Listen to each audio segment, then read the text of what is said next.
இன்றைக்கி நம்ம வீட்டில் என்ன ஸ்பெஷல் அப்படின்னு பார்த்தீங்கன்னா மட்டன் வறுவலும் சுவையான குடல் குழம்பும் ரொம்ப சுலபமாக எப்படி செய்கிறது, மட்டன் வறுவல் ரொம்ப ஈஸியாக எப்படி செய்கிறதுன்னு சொல்லி தாங்க இந்த வீடியோவில் நம்ம பார்க்க போகிறோம். இந்த வீடியோவை நீங்கள் பார்க்குறதுக்கு முன்னாடி எங்கள் சேனலை லைக் பண்ணிக்கோங்க, சப்ஸ்கிரைப் பண்ணிக்கோங்க. தொடர்ச்சியாக நீங்கள் இது வரைக்கும் எனக்கு கொடுத்த ஆதரவுக்கு ரொம்ப நன்றிங்க.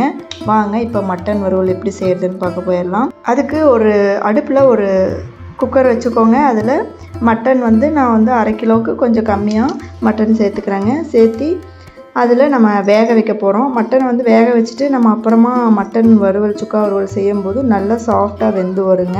நம்ம இதை நீங்கள் அடுப்புலேயே கூட வச்சு செய்யலாம் கடாயில். அப்படி செய்யும்போது பார்த்திங்கன்னா அதிக அளவில் கேஸ் இழுக்கும் நம்மளுக்கு. அதுக்கப்புறம் வேகிறது முன்ன பின்ன வெந்து வேகாமல் இருக்குங்க. நல்லா எல்லாட்டு கறியாக இருந்துச்சுன்னா சீக்கிரமாக வெந்து போயிடும். இல்லைன்னா நம்மளுக்கு சிரமம்தான். அதனால் நம்ம இந்த மாதிரி குக்கரில் போட்டு அதில் 1 டீஸ்பூன் அளவுக்கு இஞ்சி பூண்டு பேஸ்ட்டு, மஞ்சத்தூள் கொஞ்சம் சேர்த்து நல்லா வேக வச்சுக்கலாங்க. எத்தனை விசில் வேணும் அப்படின்னு பார்த்திங்கன்னா ஒரு 4-5 விசில் விட்டுக்கலாங்க. அதுக்கப்புறம் மட்டன் வறுவல் செய்கிறதுக்கு தேவையான மசாலா அரைக்க போயிடலாங்க. அதுக்கு 3/4 டீஸ்பூன் அளவுக்கு நான் கொத்தமல்லி எடுத்துருக்கிறேன். ஒரு 1/4 டீஸ்பூன் அளவுக்கு குருமிளகு, ஒரு 1/4 டீஸ்பூன் அளவுக்கு சீரகம், 2 பட்டை, 2 கிராம்பு, 3 ஏலக்காய், ஒரு காஷ்மீரி மிளகாய் எடுத்துருக்குறேங்க. நான் காரத்துக்கு குருமிளகு காரம் இதுவே போதும் அப்படின்னு சொல்லிட்டு நான் எந்த காரமும் சேர்த்துலிங்க. இதுவே பார்த்திங்கன்னா உங்களுக்கு போதுமான அளவுக்கு இருக்கும் இந்த குருமிளகு காரமே. இல்லை உங்களுக்கு தேவைப்பட்டுச்சுன்னா நீங்கள் எக்ஸ்ட்ரா நீங்கள் வரமிளகாயை அதிகப்படுத்திக்கலாங்க. அப்புறம் நான் தாளிச்சு விடும்போது ஒரு பச்சை மிளகாய் போடுவேன். அதனால் எனக்கு அந்த காரமே போதும் அப்படின்னு சொல்லிட்டு நான் குருமிளகு மட்டும்தான் சேர்த்துருக்குறேன். கலருக்காக காஷ்மீரி மிளகாய் எடுத்துருக்குறேங்க. அடுப்பில் ஒரு கடாயை வச்சுக்கோங்க. அதில் 1 டீஸ்பூன் அளவுக்கு கடலெண்ணெய் ஊற்றிக்கோங்க. ரொம்ப நீங்கள் ஊற்ற வேண்டியதில்லை. ஊற்றிட்டு அதில் கருவேப்பிலையை போட்டுட்டு ஒரு 2 மீடியம் சைஸ் வெங்காயத்தை நல்லா பொடி பொடியாக நறுக்கி எடுத்து போட்டுக்கலாங்க. சின்ன வெங்காயம் போட்டாலும் நல்லா டேஸ்ட்டாக இருக்குங்க. நான் இப்போ எங்கள் வீட்டில் பெரிய வெங்காயம் இருந்தனால பெரிய வெங்காயம் 2 எண்ணத்தை பொடி பொடியாக நறுக்கி போட்டு நல்லா வணக்குன்னு வணக்கியாச்சுங்க. அதுக்கப்புறம் 2 பெரிய தக்காளி, அதாவது தக்காளி ஒரு மீடியம் சைஸ் தக்காளி, 2 தக்காளியை பொடி பொடியாக நறுக்கி வச்சு அதையும் வெங்காயம் நல்லா பொன்னிறமாக வணங்கினோன்னே போட்டு இதையும் நல்லா தாளித்து விட்டுட்டேங்க.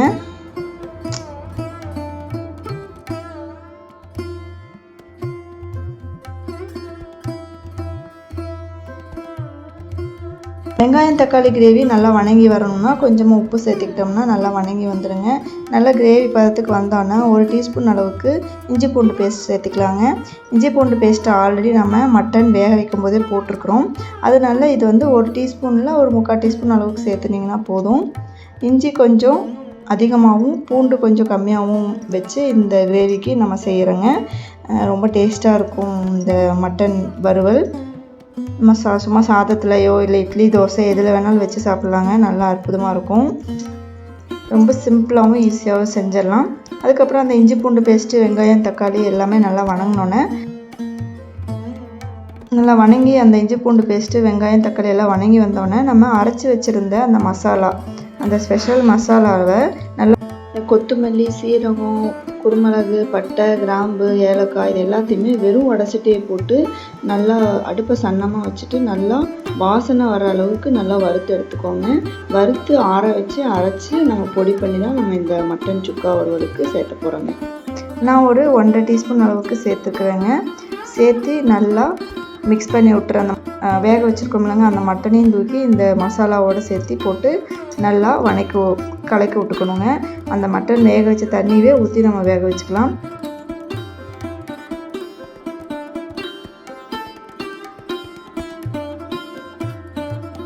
தண்ணியாட்டம் இப்போ நம்ம மட்டன் வறுவல் கொஞ்சம் தண்ணியாட்டம் இருந்தால் நல்லாயிருக்கும் அப்படின்னு நினச்சிங்கன்னா தண்ணியோடையே நீங்கள் ஒரு 2-3 கொதி வந்தோன்னா இந்த கலர் கொஞ்சம் மாறணுன்னே நீங்கள் எடுத்துடலாம்.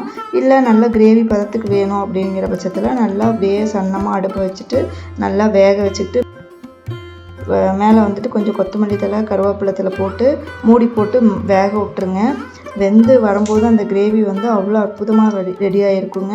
குழந்தைகள்லேருந்து பெரியவங்க வரைக்கும் நம்மளுக்கு மட்டன் அந்த ஹார்ட்னஸ்ஸே இருக்காது. அப்புறம் வறுவலும் ரொம்ப சூப்பராக இருக்குங்க டேஸ்ட் வைஸு.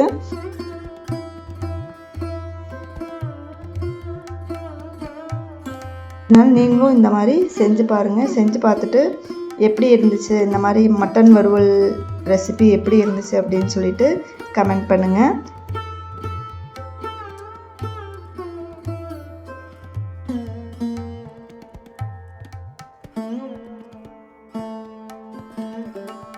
கூடயே நம்ம இன்னொரு ரெசிபி செஞ்சோம்லங்க, அதுதாங்க குடல் குழம்பு. அது இதை விட ரொம்ப ரொம்ப சுலபமான ஒரு விஷயங்க. வாங்க இப்போது குடல் தண்ணி குழம்புங்க பேர். எவ்வளோ அற்புதமாக இருக்கும்னு பார்த்தீங்கன்னா, சாப்பாடு சுட சுட சாப்பாடு போட்டு அந்த குடல் தண்ணி குழம்பு ஊற்றி சாப்பிட்டோம்னா அவ்வளோ ஒரு அற்புதமாக இருக்குங்க. அதுக்காக நான் வந்துட்டு குடல் வாங்கிட்டு வந்து நல்லா க்ளீன் பண்ணிவிட்டு மஞ்சள் உப்பு போட்டு ஒரு கடாயில் போட்டுட்டு நல்லா வேக வச்சுக்கிட்டேங்க. தண்ணி அந்த குடல் முழுகிற அளவுக்கு தண்ணி ஊற்றி வேக வச்சுக்கிட்டேங்க. ஒரு 2 கொதி வந்தோடனே மஞ்சளும் நம்ம உப்பு போட்டு கொஞ்சம் வேக வச்சிட்டோம்னா அந்த பச்சை வாசம், இந்த ஒரு மாதிரி கவுச்சி வாசம் இருக்கிறதெல்லாம் அந்த மட்டன்லேருந்து போயிடுங்க, அந்த குடல்லேருந்து போயிடும். அதுக்கப்புறம் நம்ம குழம்பு வைக்கும்போது நம்மளுக்கு சாப்பிட்றதுக்கு நல்லாயிருக்கும், அது ருசியாகவும் இருக்குங்க.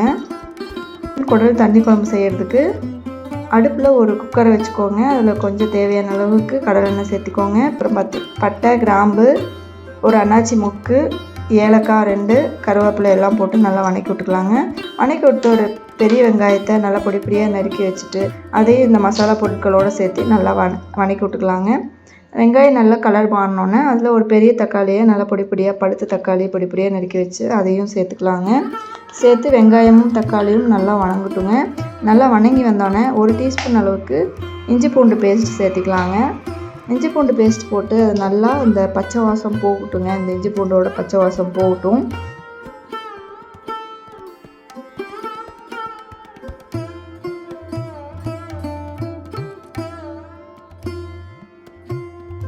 அதுக்கப்புறமா நம்ம காரத்துக்கும் குழம்பு பதத்துக்கு வர்றதுக்கு ஒரு 3/4 டீஸ்பூன் அளவுக்கு கொத்தமல்லி தூள், 1/2 டீஸ்பூன் அளவுக்கு வரமிளகாத்தூள், ஒரு 1/4 டீஸ்பூன் அளவுக்கு கரம் மசாலா தூளுங்க. இதெல்லாமே சேர்த்து நல்லா ஒரு 1/2 பச்சை மிளகா போட்டுக்கிறேங்க. காரமாக வேணும் அப்படின்னு நினைக்கிறவங்க பச்சை மிளகாவை கொஞ்சம் அதிகப்படுத்திக்கலாம். பச்சை மிளகாவை போட்டு நல்லா கிண்டி விட்டுட்டு அதுக்கப்புறம் வேக வச்சு இந்த குடலை போட்டு நல்லா வணக்கி விட்டுருங்க. அந்த மசாலா பொருட்களோடு சேர்த்து அந்த பச்சை வாசம் போகணுங்க, அந்த மசாலாவோட பச்சை வாசம்.